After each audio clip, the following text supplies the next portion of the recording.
Hello everyone. So before I start the lesson, the Black Friday sale is on my website, 40% off on all Houdini trainings. So anyone interested, you can go to my website rohandalvi.net and see if there is anything you like. The code is Friday. All right, so to get started, what we're going to do in this lesson is we're going to see how to modify HDR in COPS, and then we're also going to take a look at how to make HDRs in COPS. Okay, so this is my render, like it's pretty basic. There's nothing in here.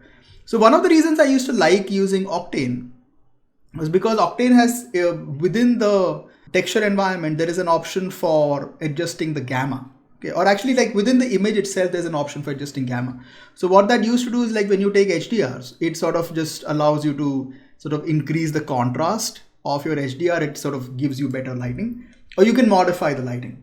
Now, you can do the same thing now using COPS and a dome light. So this is my standard. This is the one I'm going to use. So just let it come in. Yeah, there you go. Okay, so if I can just sort of rotate this around.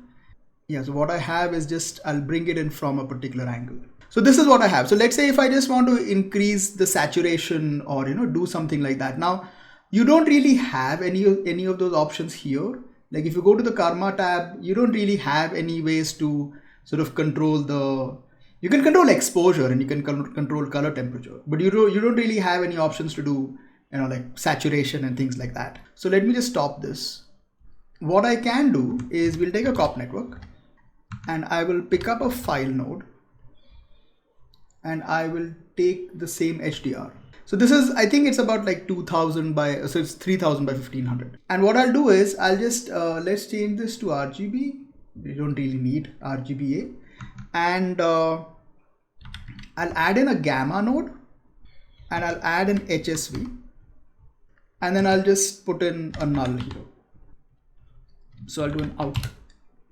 Okay, and now what I can do is I can come in here into the dome light and come to this and we can do op:/. So we have to go to obj lopnet1 copnet1 and out.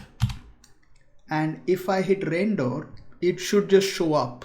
So there you go. So we pretty much have the same thing. Now, and then you can do all the basic stuff, which is like, because it's connected, you can sort of rotate it around and whatever. Okay, so that doesn't really change. But now what I can do is if I come in here and if I take this gamma and I start to adjust it, you'll see that, it's sort of like adjust the contrast. You can sort of make more colorful looking images. So this is what I used to like because I could always do this in Octane. It allowed me to, and this is the reason why I like this particular HDR. Okay, and then you can also, because we have this, we have hue saturation connected to it, we can, do things like these, which makes life much more interesting. Okay, so this is like pretty basic what you can do with this. But now what we can also try is, let's say if I take a ramp. So I'll just do a ramp RGB and I'll plug in this over here so we get the same size and I'll make it vertical and let's try something. So this is the ground. I'll make it, let's say we'll make it gray. Yeah, and we'll make this as sky. So let's make that blue. So I can do this. And what I can do is, let's say I'll plug this into the out. So we now have that. Okay, and then I can, let's say if I take an SDF shape and we'll make it small. So do SDF mono. Yeah, SDF to mono. And then I can take a transform. I'll set this to clamp and we'll add these together. So I'll do an add here and I will plug in this and there you go. Okay, so we have like this big huge sort of sun in the middle. I'll lower the scale of it a little bit and we can probably just adjust that and move it up a little. And now, like, I don't know where it's coming from. So let's do one thing. Let's just come into the material and I'll make it, I'll give it a specular. So we can at least see where that is coming from. Yeah, there you go. That's my sunlight. Yeah, there it is. Okay. And then I can just come in here and let's do one thing. Let's try to do a mono to RGB and I'll make this yellow. And then I can take a multiply constant and I can just up the brightness. So there you go. Okay, so you can actually make like a light out of it. This, I'll get it slightly orangish. Yeah, there you go. And what we can also try is, let's do a blur, and I'll just increase that a fair bit. And then I can do a blend. Let's set this to add. In this case, I'll do add because I don't want to clamp the values. So there, no, don't do a maximum. And then I can just plug this in over here. And so there you go. See, so you get like a nice little, outline to it. And we can probably adjust the intensity a little bit. So we can try to, like, maybe the outer color, I can make it slightly reddish or something like that. Let's get this. Yeah.